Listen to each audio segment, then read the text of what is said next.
Hello student, our today's topic is standardization of the potentiometer and sensitivity of the potentiometer।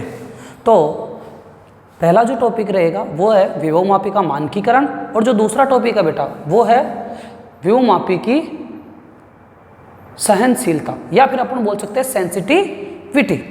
अब देखो यार ये कैसे क्या होती है यार, कैसे काम करती है, इन पर चर्चा करेंगे। प्रीवियस क्लास में अपन ने क्या डिस्कस करा था कि जो पोटेंशियोमीटर होता है वो किस प्रिंसिपल पर वर्क करता है और वो किस तरीके से काम करता है। तो थोड़ा बहुत उसका अपन रिवाइज करते हैं कि भाई जो एक पोटेंशियोमीटर होता है वो उसके वायर पर जो पोटेंशियल ड्रॉप होता है, उसके वायर पर जो वोल्ट का पतन होता है वो उसकी लेंथ के डायरेक्टली प्रोपोर्शनल होता है। यहाँ तक अपन ने प्रीवियसली डिस्कस कर लिया था।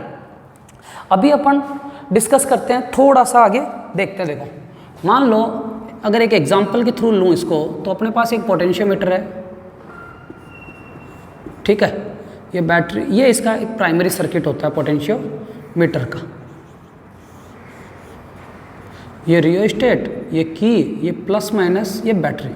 मान लो ये कितने वोल्ट की है, 10 वोल्ट की बैटरी अप्लाई कर रखी है और ये वायर जो लिया अपन ने ए और बी वो 10 मीटर का वायर है। अब अपन एक सेकेंडरी सेल यूज करते हैं यहाँ पर, ठीक है। यहाँ गैल्वेनोमीटर यूज करते हैं और जो सेकेंडरी सेल है ES वो ले लेते हैं 4 वोल्ट का।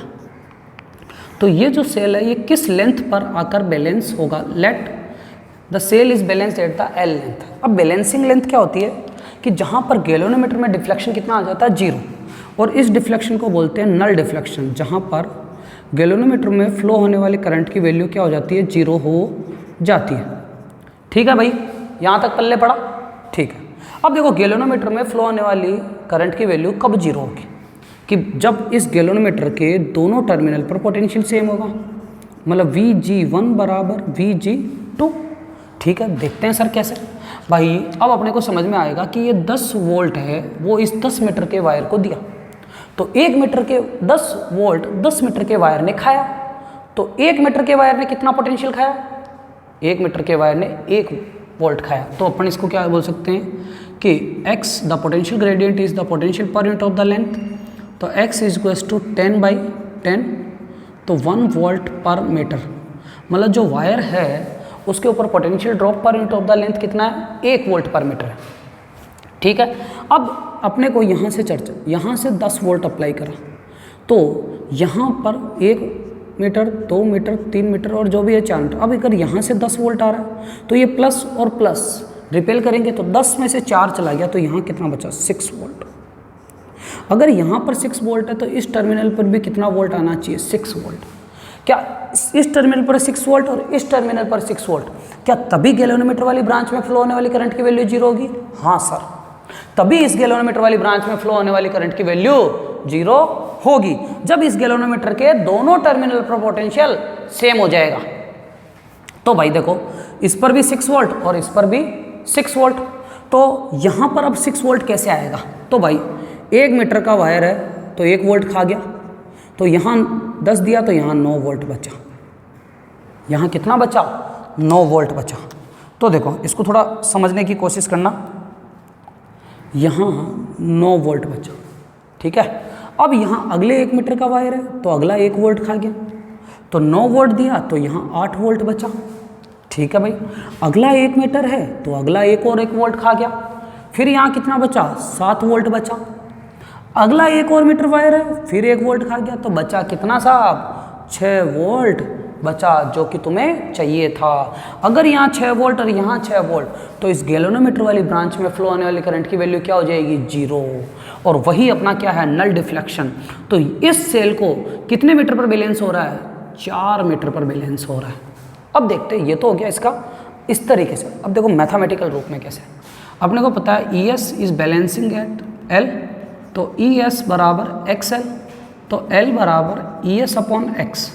ES कितना है, 4 वोल्ट, और पोटेंशियल ग्रेडियंट कितना है, 1 वोल्ट पर मीटर, तो ये कितना आ जाएगा, 4 metre. The balancing length of ES cell is 4 metre. 4 metre पर ये सेल बैलेंस होगा। मैथमेटिकल और थ्योरेटिकल, ये चीज़ समझ में आई नहीं है। अगर ये चीज़ समझ में आ गई ना तो ही अपन पोटेंशियोमीटर पर आगे एप्लीकेशन पढ़ सकते हैं। पर सर अभी तो आपने टॉपिक बोला था पोटेंशियोमीटर का क्या स्टैंडर्डाइजेशन, स्टैंडर्डाइजेशन है क्या? तो इन दोनों चीज़ों में किस चीज़ की कैलकुलेशन अपन कंटिन्यूसली करते जा रहे हैं? एक्स। और यहाँ एक्स क्या है? एक्स क्या है? Potential gradient. एक्स क्या है यहाँ पर? पोटेंशियल ग्रेडियंट, जिसे हिंदी में बोलते हैं विभव प्रवणता। क्या बोलते हैं इसे? विभव प्रवणता। प्रति एकांक लंबाई पर विभव पतन क्या कहलाएगी भाई? विभव प्रवणता। ठीक है भाई सर, ये तो समझ में आ गया। तो ये जो x है ये यहाँ पर भी काम में आ रहा है और यहाँ पर भी काम। अगर यहाँ वाला x यहाँ आके अगर चेंज हो जाता तो ये जो वैल्यू है बैलेंसिंग लेंथ ये गलत आती कि सही आती? गलत आती, मतलब इसके अंदर एरर आती। मतलब कि अपन इस पोटेंशियल ग्रेडियंट को अगर एक बार अपन ने सेट कर दिया उसके बाद में नहीं छेड़ना। और कौन है जो सेट करता है इसको? Primary circuit. तो ध्यान रखना, अगर पोटेंशियल ग्रेडियंट को में कोई चेंज नहीं करना है तो प्राइमरी सर्किट में कोई चेंज नहीं होना चाहिए। तो जो भी तुम्हारे एप्लीकेशन होंगे जो भी तुम्हारे एप्लीकेशन होंगे उनमें केवल कौन सा सर्किट चेंज होगा? उनमें केवल सेकेंडरी सर्किट चेंज होगा। प्राइमरी सर्किट पर कोई चेंज नहीं होगा। एक बार अगर तुमने सेट कर दिया, एक बार मतलब जब पहली रीडिंग लोगे तो प्राइमरी सर्किट को तुम्हारी मर्जी है जैसे कर सकते हो, लेकिन पहली रीडिंग लेने के बाद में जैसे ही तुमने पोटेंशियल ग्रेडियंट सेट कर लिया, अब तुम बोलोगे सर जरूरी है क्या इससे पोटेंशियल ग्रेडियंट सही आए? ये भी बात सही है कि इस तार का जो पोटेंशियल ग्रेडियंट है जरूरी नहीं है इससे सही आए, क्योंकि यहाँ पर जो सेल लग रखा है वो कैसा सेल है? वो प्राइमरी सेल है। वो प्राइमरी सेल है और इसका जो पोटेंशियल है वो टाइम के रेस्पेक्ट में क्या होता है? रिड्यूस होता है। तो यार ऐसी चीज़ों से तो अपन exact value of potential gradient find out नहीं कर सकते। मतलब विभव प्रवणता का यथार्थ मान तो ज्ञात नहीं हो सकता। तो फिर सर कैसे करेंगे? तो देख इसका भी कैसे फाइंड आउट करेंगे? तो यही जो चीज़ है ना कि पोटेंशियल ग्रेडियंट की एग्जैक्ट वैल्यू फाइंड आउट करने की जो प्रोसेस होती है उसी को बोलते हैं स्टैंडर्डाइजेशन ऑफ द पोटेंशियोमीटर। तो प्राइमरी सेल से नहीं होगा तो कौन सा सेल लेंगे? यहाँ वाला सेल। ऐसे सेल को बोलते हैं स्टैंडर्ड सेल। स्टैंडर्ड सेल या हिंदी में बोले तो मानक सेल। ऐसा सेल होता है जिसका पोटेंशियल टाइम के रेस्पेक्ट में ना रिड्यूस होता है ना इंक्रीज होता है, ये क्या रहता है? कांस्टेंट रहता है। मतलब मानक सेल एक ऐसा सेल होता है जिसका पोटेंशियल टाइम के रेस्पेक्ट में ना तो इंक्रीज होता है ना ही डिक्रीज होता है। मतलब अगर आइडियली बोला जाए तो स्लाइटली इंक्रीज हो सकता है या स्लाइटली डिक्रीज होता है, पर अगर वैसे बोला जाए आइडियली तो वो क्या रहता है? कांस्टेंट रहता है। तो अगर मानक सेल, अगर स्टैंडर्ड सेल का पोटेंशियल कांस्टेंट रहेगा टाइम के रेस्पेक्ट में, तो जो अपने को इस वायर का जो पोटेंशियल ग्रेडियंट मिलेगा वो भी क्या आएगा? कांस्टेंट आएगा। तो सारा का सारा जो खेल है वो केवल अपने पोटेंशियल ग्रेडियंट पर है। तो अपना आगे इस टॉपिक की चर्चा करते हैं या टॉपिक पर डिस्कस करते हैं। ठीक है बेटा? तो अब अपना जो टॉपिक स्टार्ट होता है वो है the standardisation of the potentiometer.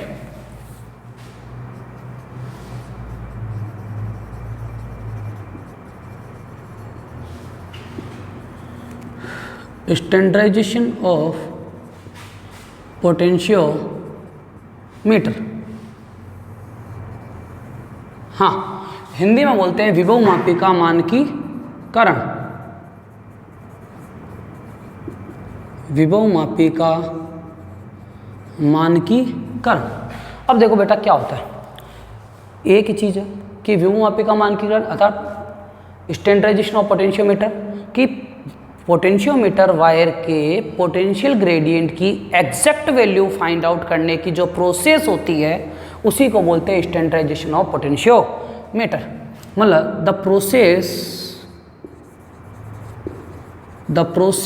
Of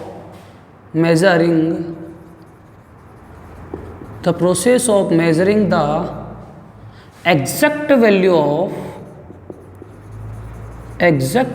of potential difference या potential gradient of the potentiometer wire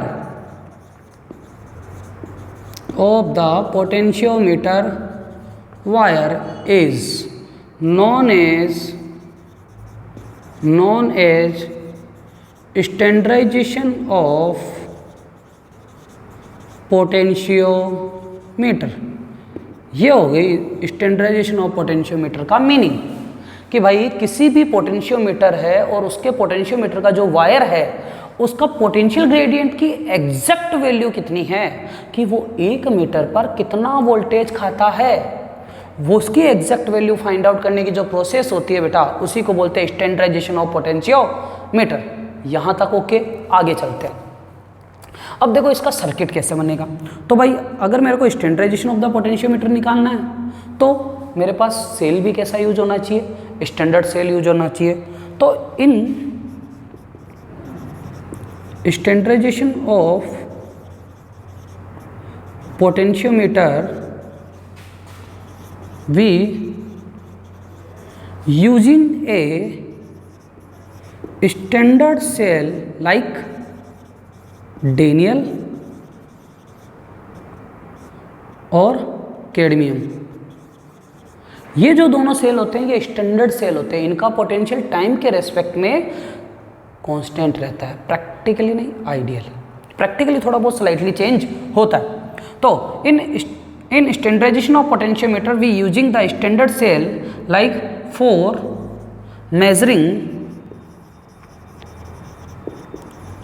measuring the potential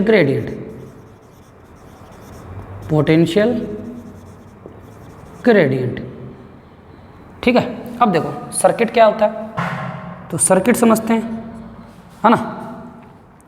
तो सर्किट डायग्राम, हाँ बेटा सर्किट डायग्राम की देखो बात करते हैं। सेम एक ऐसा सर्किट है जो चेंज नहीं होगा, सबको पता है, काफ़ी देर से डिस्कस कर रहे हैं प्राइमरी सर्किट की। और ये रियोस्टेट, ठीक है। Rheostat is a device which is control the current. ये प्राइमरी सेल की बैटरी, ये करंट, ये टर्मिनल ए और ये टर्मिनल बी। और अपन ने ये भी डिस्कस करा था कि सारे के सारे पॉजिटिव टर्मिनल, कितने भी सेल जुड़े हो इस पर, उनके पॉजिटिव टर्मिनल एक ही टर्मिनल से जुड़े होने चाहिए, या तो ए से जोड़ो या बी से जोड़ो। इस सेल का पॉजिटिव ए से जुड़ा है तो सभी सेल के पॉजिटिव ए से ही जुड़ेंगे। अब देखो स्टैंडर्डाइजेशन के लिए ये स्टैंडर्ड सेल लगा दिया, यहाँ एक गैल्वेनोमीटर लगा दिया और यहाँ अपन ने एक जोकी लगा दी, और यहाँ से अपन ने इस सेल के लिए बैलेंसिंग लेंथ मिली L ES। ये कौन सा सेल है बेटा, स्टैंडर्ड सेल है, या बोले हिंदी में तो मानक सेल है, जिसका पोटेंशियल टाइम के रेस्पेक्ट में रिड्यूस नहीं होता है। तो यहाँ पर लिखते हैं its potential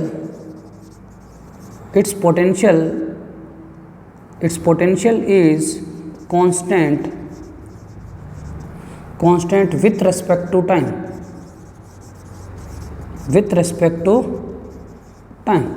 इसका जो पोटेंशियल है वो टाइम के रेस्पेक्ट में क्या रहता है, कांस्टेंट रहता है। इसका जो विभव रहता है, इसका जो EMF रहता है वो टाइम के रेस्पेक्ट में क्या रहता है, कांस्टेंट रहता है, ठीक है भाई। तो अगर यहाँ पर मैंने EP वोल्ट दिया तो यहाँ पर ES मिलेगा, और ये ES इस L लेंथ पर बैलेंस होगा, क्योंकि बैलेंसिंग स्टेज में इस गैल्वेनोमीटर वाली ब्रांच में, मतलब नल डिफ्लेक्शन मतलब बैलेंसिंग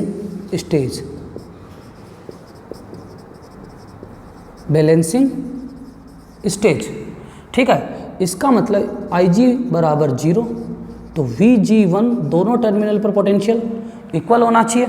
तो अगर यहाँ पर EP आ रहा है तो यहाँ पर क्या मिलना है मेरे को, EP माइनस ES, तो यहाँ पर भी क्या मिलना चाहिए, EP माइनस ES। और जैसे दोनों इक्वल हो जाएंगे, यहाँ पर ये जो ES है इस L लेंथ पर बैलेंस हो जाएगा। तो यहाँ पर क्या बोलेंगे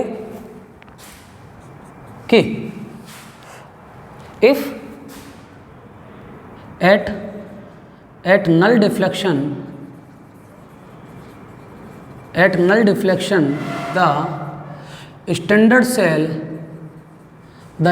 cell ES is balanced at the length L, then अपने को पता है पोटेंशियोमीटर किस प्रिंसिपल पर वर्क करता है? V is directly proportional to L, the potential drop across the wire is directly proportional to the length of the wire. तो यहीं पर भी भाई ES is directly proportional to L, तो ES is directly proportional to L, तो proportional sign हटेगा तो क्या आएगा? कांस्टेंट। और यही जो कांस्टेंट है इसी को क्या बोलते हैं अपन? Potential gradient. तो यहाँ पर बोल सकते हैं x बराबर ES अपॉन L, और ये जो पोटेंशियल ग्रेडियंट आएगा ये इसकी एग्जैक्ट वैल्यू होगी वोल्ट पर मीटर। और इसी पूरी प्रोसेस से अपन पोटेंशियल ग्रेडियंट की एग्जैक्ट वैल्यू फाइंड आउट कर सकते हैं। तो equation 1 is represent the exact value of potentiometer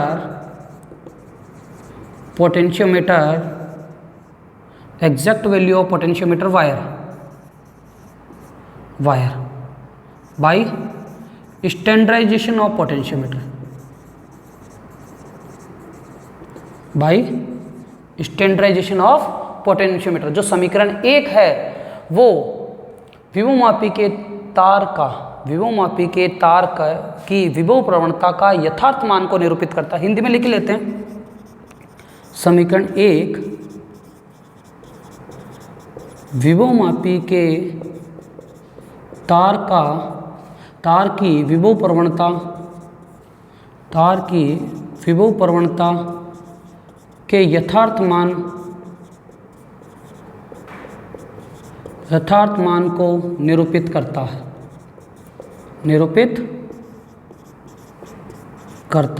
है। तो इस तरीके से अपन किसी भी पोटेंशियोमीटर के वायर की पोटेंशियल ग्रेडियंट की एग्जैक्ट वैल्यू फाइंड आउट कर सकते हैं बेटा। अगर इसमें किसी को कोई दिक्कत है तो बोलो, पर ध्यान रखना यहाँ पर स्टैंडर्ड सेल लेंगे, ध्यान रखना, और वो भी सेकेंडरी सर्किट में, क्योंकि ये अपना जो सर्किट होता है ये प्राइमरी सर्किट होता है। ये कौन सा सर्किट होता है? प्राइमरी सर्किट, जिसमें कोई चेंज नहीं करते हैं। और ये होता है सेकेंडरी सर्किट, जिसमें अपन चेंजेज करेंगे, चाहे इसके कितने भी एप्लीकेशन पढ़ोगे तुम। मेरे हिसाब से अपने कोर्स में 4 या 5 एप्लीकेशन है, उन 5 एप्लीकेशन में प्राइमरी सर्किट रिमेन्स कांस्टेंट, और जो भी चेंजेज होगा वो सेकेंडरी सर्किट में होगा। क्लियर है यहाँ तक? तो आज का अपना जो टॉपिक था स्टैंडर्डाइजेशन ऑफ पोटेंशियोमीटर, क्या वो कंप्लीट है? समझ में आया कि नहीं आया? ठीक है, तो फिर तुम इसका स्क्रीनशॉट ले सकते हो। ठीक है, हाँ, अब अपन नेक्स्ट टॉपिक पर आगे बढ़ते हैं, जो कि अपना क्या था? हाँ, क्या था? Sensitivity of the potentiometer, sensitivity of the potentiometer.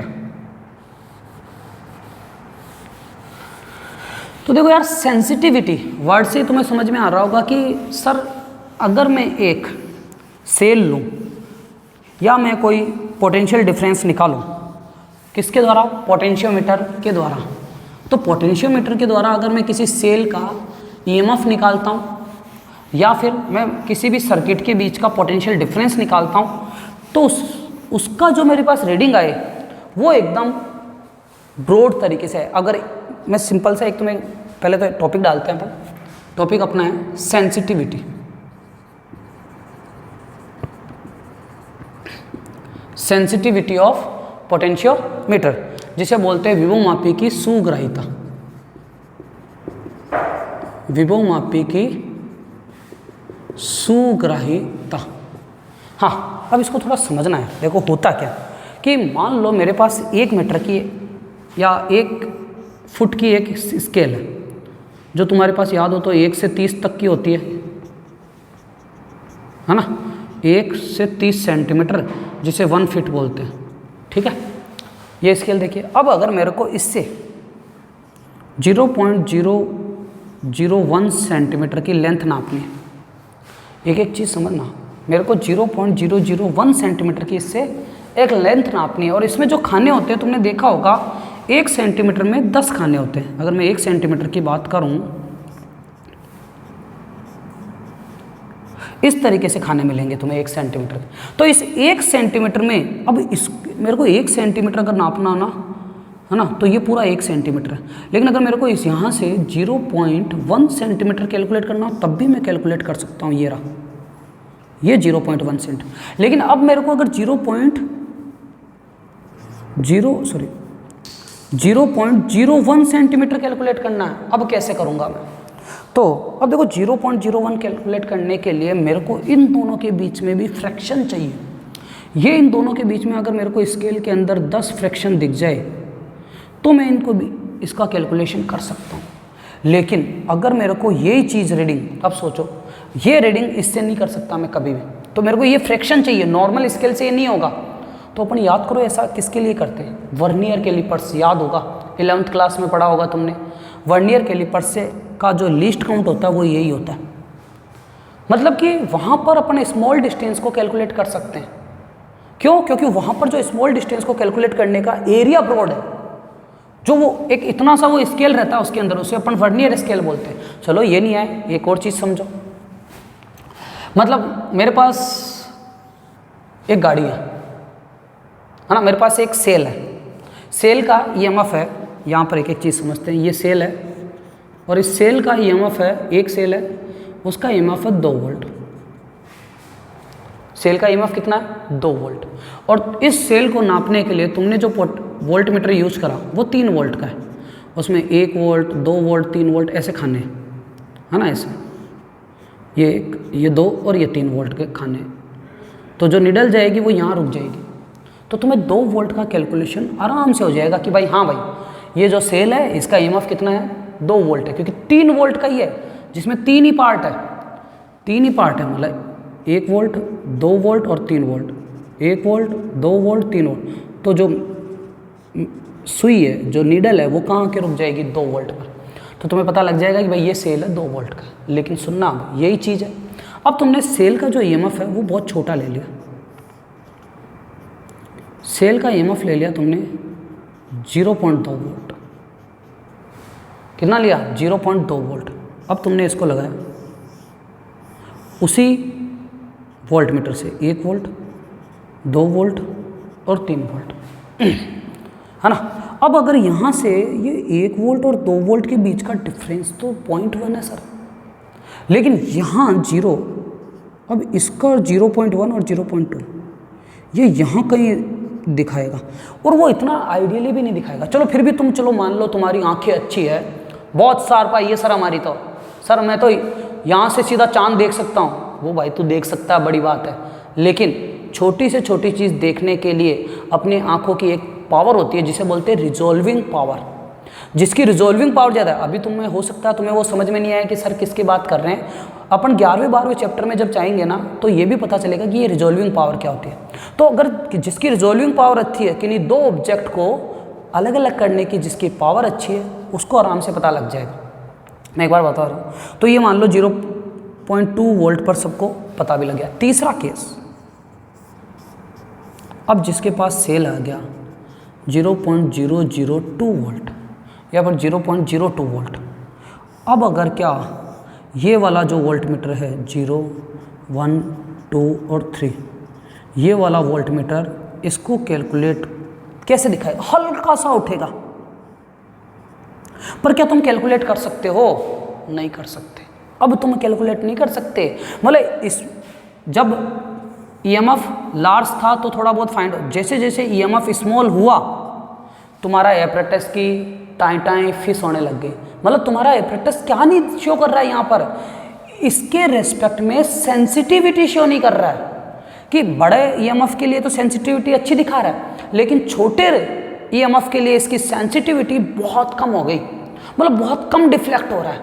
अब सोचो अगर इसकी सेंसिटिविटी अच्छी हो, मतलब बहुत ज़्यादा डिफ्लेक्शन हो इसमें, तो आराम से अपन रीड आउट। अब सोचो यही चीज़, यही जो वोल्ट मीटर है, मैं तुम्हें यहाँ पर अलग एक्सपेरिमेंट करके बता रहा हूँ।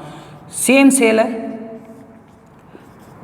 0.02 वोल्ट का सेल है, लेकिन अब जो तुमने इस पर वोल्ट मीटर जो कनेक्ट करा है वो 0.2 वोल्ट का ही वोल्ट मीटर है। कितना है?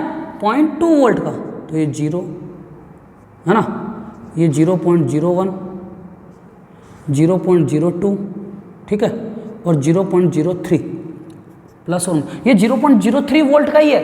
मतलब जो इसकी रेंज है इस वोल्ट मीटर की रेंज है 0.03 वोल्ट का वो, तो ये आराम से यहाँ से जो इसकी निडल है वो यहाँ 0 से स्टार्ट होगी और यहाँ तक डिफ्लेक्शन शो करेगी कि नहीं करेगी, करेगी। क्यों? तो छोटे से ईएमएफ के लिए इसका जो डिफ्लेक्शन है वो कितना हो रहा, बहुत ज़्यादा। तो अपनी आंखें इसको आराम से रीड आउट कर सकती है, नहीं कर सकती है, तो अपन क्या बोलेंगे, हाँ भाई जो सेल लग रखा है वो 0.02 वोल्ट का। मतलब मैं बोल सकता हूँ अगर स्मॉल ईएमएफ ऑफ सेल है ना, और उसकी जो कैलकुलेशन है वो अगर लार्ज डिस्टेंस पर हो जाए, है ना, तो उसकी सेंसिटिविटी, उस चीज़ की सेंसिटिविटी क्या होगी, ज़्यादा होगी। भाई समझना, सेल छोटा और अगर बहुत कम हो तो सेंसिटिविटी कम, सेल छोटा लेकिन डिस्प्लेसमेंट बहुत ज़्यादा हो तो इसकी सेंसिटिविटी भी बहुत ज़्यादा होगी। तो ये जो सेंसिटिविटी ऑफ पोटेंशियोमीटर ये अपन कैसे बढ़ा सकते हैं, इसी पर आज का अपना टॉपिक है। तो देखो इसको मैं सब रफ कर दूं।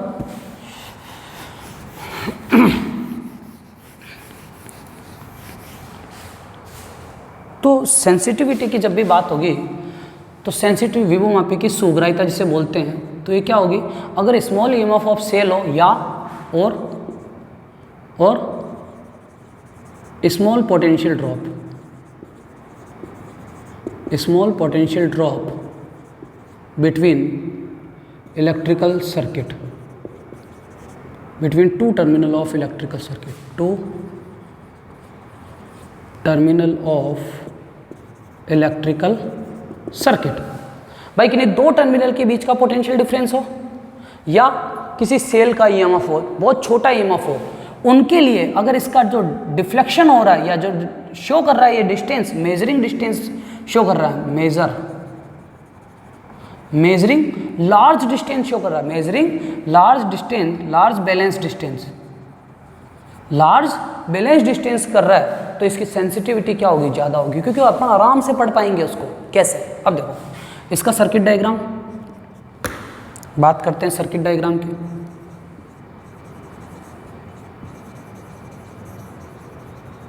तो थोड़ी इसकी चर्चा सर्किट डायग्राम पर करते हैं। सर्किट डायग्राम डिट्टो सेम है जो अपन स्टैंडर्डाइजेशन ऑफ द पोटेंशियोमीटर में पढ़ा था। तो देखो ये अपना प्राइमरी सर्किट चेंज होता नहीं है,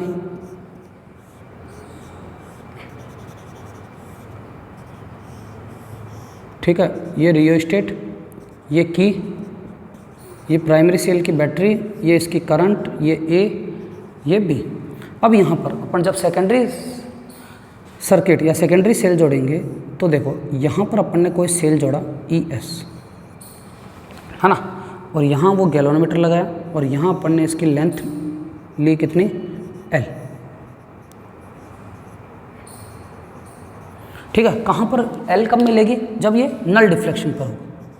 कहाँ पर होगा, जब ये नल डिफ्लेक्शन होगा, जिसे जीरो डिफ्लेक्शन भी बोल सकते हैं, संतुलित अवस्था बोल सकते हैं, जब गैल्वेनोमीटर वाली ब्रांच में फ्लो होने वाली करंट की वैल्यू जीरो होगी, क्योंकि गैल्वेनोमीटर के दोनों टर्मिनल पर पोटेंशियल इक्वल हो जाएगा। ये अपन ने पहले पढ़ चुके हैं। अब देखो समझना एक एक चीज़, एग्जाम्पल से लेके बता रहा हूँ। वही ये 10 वोल्ट है, ES मैंने दिया वही 4 वोल्ट, तो ये इसका जो पोटेंशियल ग्रेडियंट आएगा प्राइमरी सर्किट का X बराबर EP/L, ठीक है, जो कि कितना आएगा बेटा 10/10, तो 1 वोल्ट पर मीटर, मतलब 1 मीटर पर 1 वोल्ट खा रहा है। तो ये जो 4 वोल्ट की बैटरी है ये अपने को 1, 2, 3 और 4 मीटर पर बैलेंस होती हुई नज़र आएगी, और आराम से अपन रीड कर सकते हो। 4 मीटर है यार, आराम से आके देख सकती है, ठीक है सर, यहाँ तक तो कोई दिक्कत नहीं। इस 4 वोल्ट को तुमने कितना कर दिया, 0.4 वोल्ट, कितना कर दिया, 0.4 वोल्ट कर दिया। अब देखो EMF को पहले जब 4 लिया, अब ES को कर दिया 0.4 वोल्ट, लेकिन अब जो बैलेंसिंग लेंथ आएगी L डैश वो 0.4 मीटर आएगी, काफ़ी छोटी होगी। 0.4 मीटर मतलब 40 सेंटीमीटर, 0.4 मीटर का मतलब 40 सेंटीमीटर। क्या पढ़ सकते हो आराम से? हाँ सर आराम से पढ़ सकते हैं 40 सेंटीमीटर, ठीक है बेटा। और EMF को कम करा 0.04 वोल्ट, और कम होगी L डबल डैश 0.04 मीटर मतलब कि 4 सेंटीमीटर। क्या सर इसको भी पढ़ सकते हैं? हाँ सर, थोड़ा बहुत तो पढ़ ही सकते हैं, इतनी हाँ एरर होगी मानते, बहुत छोटी डिस्टेंस है 4 से, पर पढ़ पाएंगे आराम से। 4 सेंटीमीटर मतलब स्केल पे भी पढ़ सकते हैं, तो इस पर कोई दिक्कत नहीं, ठीक है। और स्मॉल करो EMF को 0.004 वोल्ट। अब सर तो 0.004 मीटर तो 0.4 सेंटीमीटर। सर अब दिक्कत होगी, क्योंकि इसके अंदर 0.4 सेंटीमीटर बहुत छोटा, मतलब अगर मैं स्केल की बात करूं 0.4 सेंटीमीटर इतना सा, अगर ये मैं चीज़ स्केल की भी बात करूं तब भी मेरे को रीड करना, और यहाँ पर ये तो इसका कुछ एंड होगा, तो एंड करेक्शन भी यहाँ पर होगा, क्यों मतलब यहाँ पर कोई ना कोई तो अपन ने वायर होगा ना जो अपन ज्वाइंट करेंगे यहाँ पर, तो इससे जब वायर ज्वाइंट करेंगे तो यहाँ वाला जो एंड करेक्शन होगा वो भी एरर दे देगा। और 0.4 सेंटीमीटर बहुत छोटी।